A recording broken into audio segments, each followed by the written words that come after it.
Hey guys, so today we're going to talk a little bit about design and front end and a request that I had from well, I suppose it's just a viewer.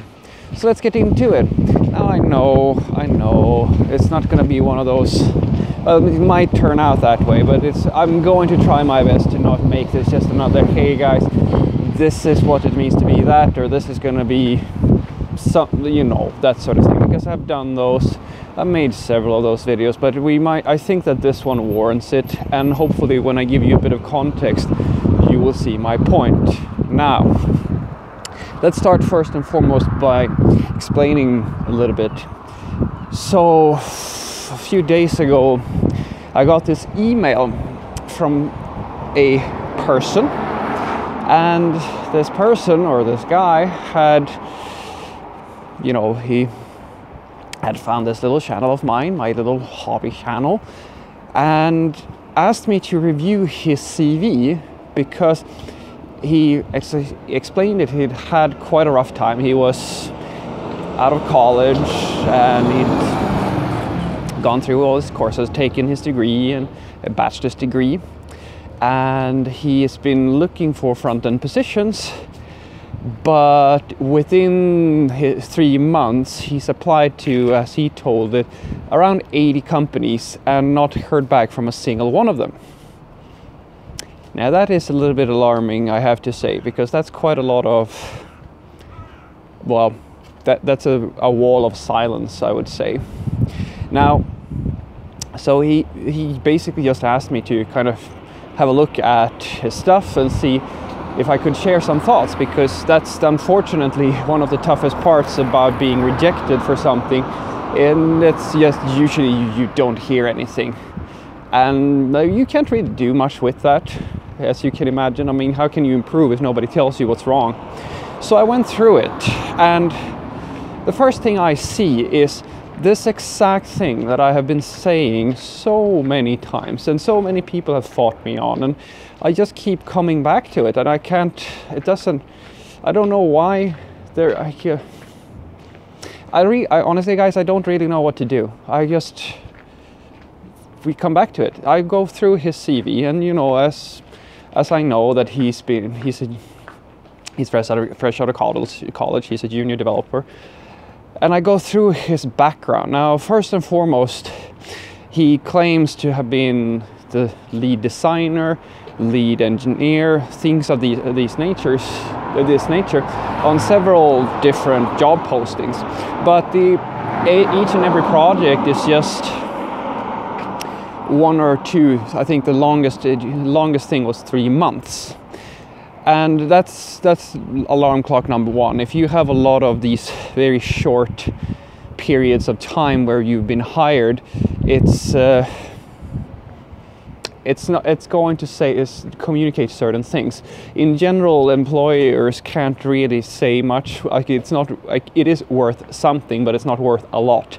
Some employees will even think that it's very odd and suspicious if you don't have anywhere that you've been working for at least a year, because for a employer that indicates that it's hard to tell, was these short-term projects or were you just incompetent? It's very hard to say.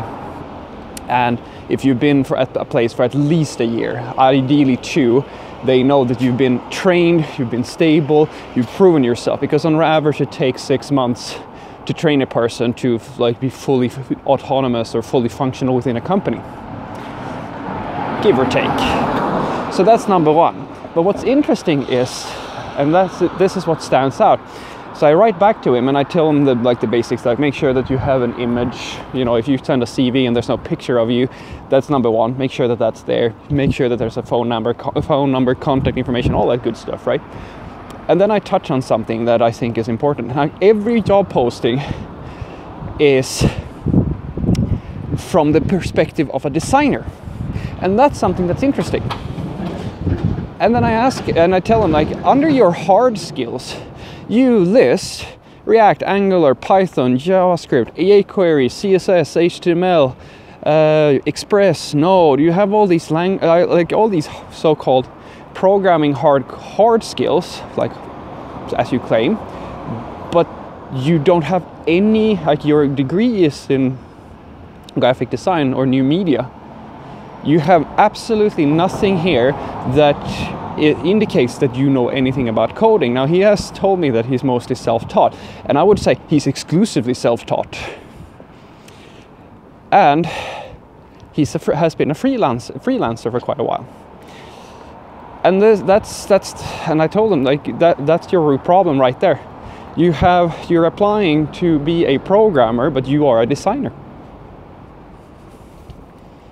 It's like I can tell you right now, if I took the CV and I gave it to my manager, who does all our hiring, we wouldn't even call, because I can't use it. I went to his portfolio sites and I had a look, and as I suspected, which is another thing that is the sort of thing I've been telling you guys about, knowing your stuff versus thinking that you know your stuff. I went to the site, ran just the base. I ran Lighthouse against it, which is my favorite profiling tool. It was bottom score on basically everything there. I mean, it looked beautiful. It was a very nice site, but it was extremely slow. It was very unperformant. Had no considerations to asset management. They were, using jQuery, Bootstrap, all this for a very basic static website. And this, as I said, like that's a hobby level project. It's not something that a professional will produce. Other small tells was that he had stated things such as, okay, I know all of these technical things, and then I have like and then he knows Adobe Creative Studio and like their suites and so forth. And then he stated something that was like they'd give away for me, command line knowledge. He knows the command line. That's a good tell for any junior out there. If you tell me on your CV that you know the command line, I will know immediately that you are a junior, because no professional would ever bother saying command line, because it's not relevant if you know the command line. Which command line are you talking about? Are you talking about Windows? Are you talking about Linux, like Bash? Like usually the term for that sort of thing is a little bit different. Same thing with stating, and this was also the case, he knows Git and GitHub. Okay, you know Git, that's great, but why are you stating GitHub? That's just an arbitrary repository. It could have been anything. It could have been Bitbucket. But you don't state that in general if you are a software developer. These are small things, small tells that you will see. So what I wrote back, and I said, I think that you should have a little bit of thing. To me, it seems that your angle here should focus more on the design aspect, like lift up your design knowledge and try to be a designer first with coding skills, because with your portfolio as it looks today, you're very unlikely to get a job as a front-end developer, because, to put it simply, you have basically only worked as a designer, and you have virtually only have knowledge within that area, and you have some very basic coding skills. But that is not what people are looking for when they're looking for a front-end developer. They're looking for the opposite. They're looking for a developer, a programmer who has technical skills, ideally a background in computer science or something of that nature, strong technical skills, who with an eye for design. And I've said this so many times. So hopefully we will I'll see if I can coach him some more. We'll do some more refinements and see if we can get him a job. But we'll see. But what I want you to take away from this, guys, is that this distinction, although you may think that I'm silly when I say that you have to understand the distinction, I'm not being silly. I'm not trying to say that one is better than the other. I don't care if you're a designer or if you call yourself a designer or a front-end developer, whatever. I'm just trying to help you out. Just trying to tell you what the industry thinks these things mean, and what the industry will think if you use those terms when you apply for a job. Have a great day.